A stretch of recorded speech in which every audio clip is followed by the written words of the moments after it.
you ever had a dream, Neo, that you were so sure was real? What if you were unable to wake from that dream? How would you know the difference between the dream world and the real world? Is the three-dimensional world an illusion in the same sense that a hologram is an illusion? Perhaps. I'm inclined to think yes, that the three-dimensional world is a kind of illusion, and that the ultimate precise reality is the two-dimensional reality at the surface of the universe. The Matrix is everywhere. It is all around us. Even now, in this very room. You can see it when you look out your window or when you turn on your television.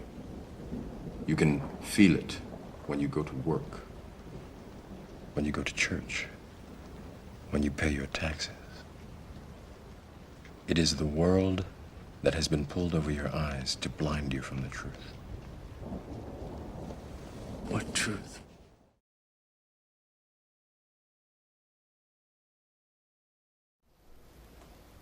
This isn't real. What is real?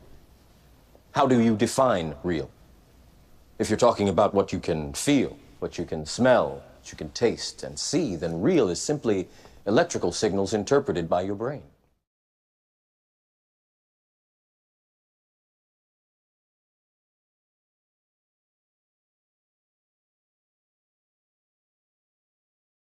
And that's what we do these days. We talk both about particles and about fields. In one sense, a particle and a field are the opposite of each other, right? A particle is something that has one location. Here's the particle, it's nowhere else. A field is the opposite of that. A field is everywhere. At every point in space, there is a value of the field. So if you look at the picture up here on the left, these are tracks of particles through a cloud chamber. They're individual lines. A particle moves through the chamber and leaves a little trail behind. They're curving because they're moving in a magnetic field. On the picture on the right, there is a magnet. You can't see the field lines directly, but they're traced out by the little iron filings that are in the vicinity of the magnet. So you can visualize the fact that around this magnet there's an invisible field filling space. So particles and fields are the two things that physicists talk about when we talk about the ingredients that make up reality. And if you have a tiny bit of physics education, you may have come up against the question, is light, for example, a particle or a wave? A wave is sort of a vibration in a field. So what is more important? Is it the particle aspect of reality or is it the field aspect of reality? It's fields. That's the answer. It's not a mystery. They always tell you that question. They never tell you the answer. I went decades of my life. So what's the answer to this? This is the answer. It's fields. Any questions about that? So I'm going to go into a little bit more detail, but not too much. But this is the crucial slide, okay? There's no more information, there's nothing more to come on this slide. The reason why the Higgs boson as a concept is hard to grasp is because you need to stop thinking of the world in terms of particles. You need to start thinking of it in terms of fields. And you say to yourself, well, but things like this table are made of atoms, and atoms have electrons and so forth in them, and the electrons are particles, right? There are particles in the world. No, there aren't. That's the secret that we physicists have never told you, but here I am, I'm going to tell you right now. The reason why you're allowed to think of particles is because of quantum mechanics. The world is made of fields, but quantum mechanics says when you look at the world, you don't see it directly. What really exists, according to quantum mechanics, is immensely richer than the things we can actually observe. So the reason you think that there are particles is because there are actually all these fields filling empty space. At every point in space, there's dozens of little vibrating fields in front of you. But quantum mechanics says that when you look at the fields closely enough, they resolve into individual particles.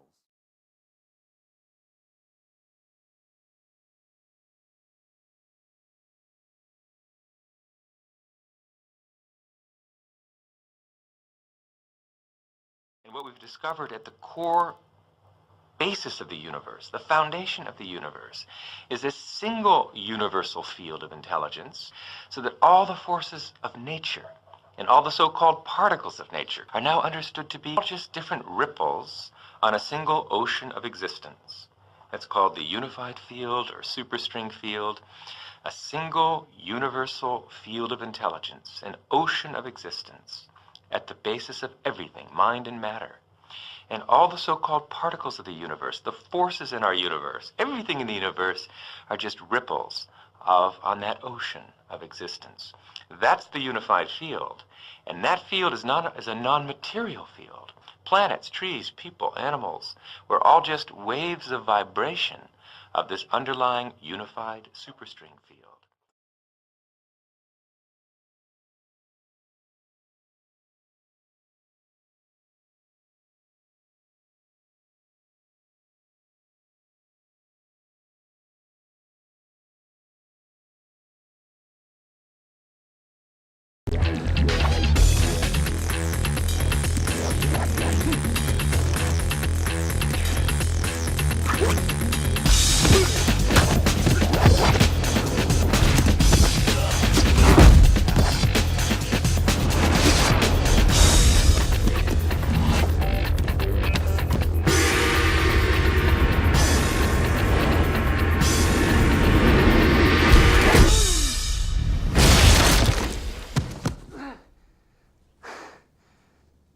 How did I beat you?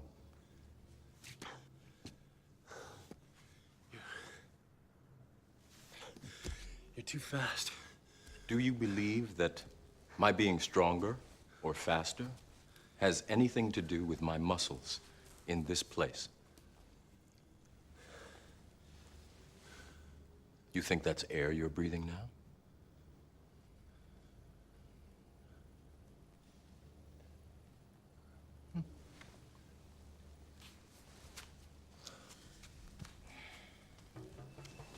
Physicists give this a name. They call it our quantum wave function because it seems wavy. However, this wave function isn't just a wave of matter like an ocean wave or a sound wave or any kind of wave of matter. It's a wave of possibility. It's a kind of thought wave. And because it is a wave of thought or possibility or not matter, it's invisible to us.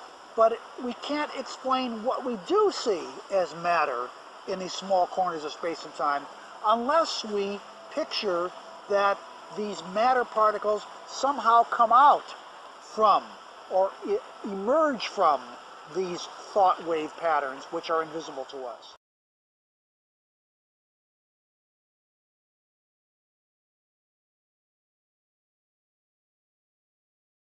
Physicist Nikola Tesla.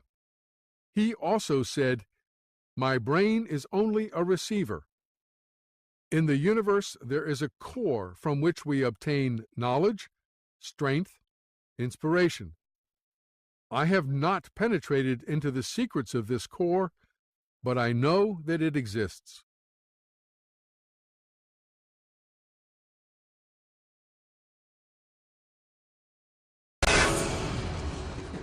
You have to let it all go, Neo. Fear, doubt, and disbelief.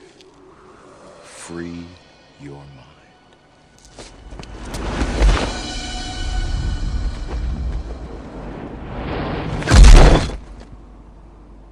Whoa.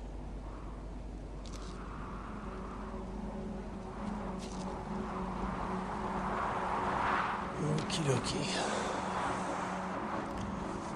For my mind. So what if he makes it? No one's ever made the first jump. I know. But what if he does? He won't. Come on. Right. No problem. Free my mind. Free my mind. No problem. Right.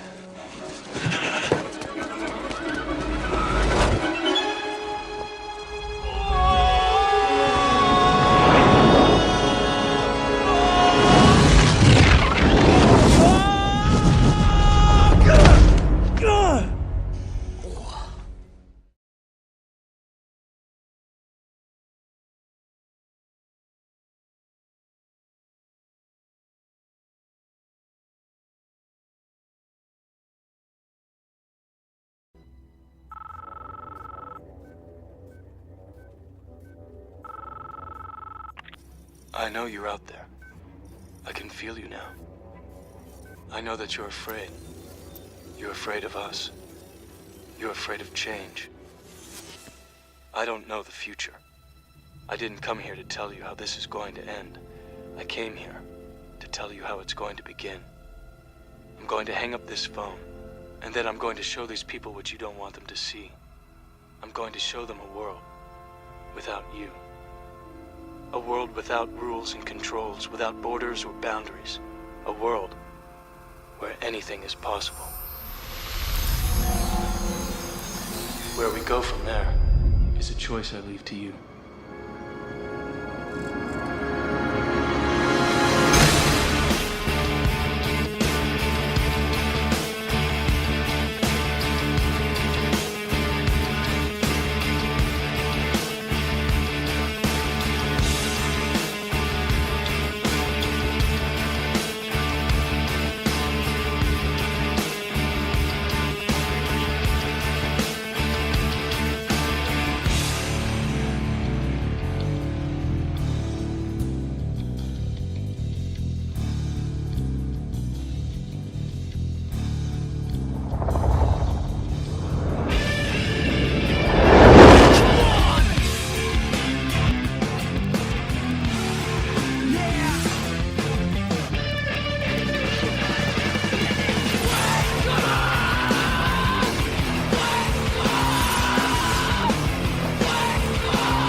What you reap is what you sow!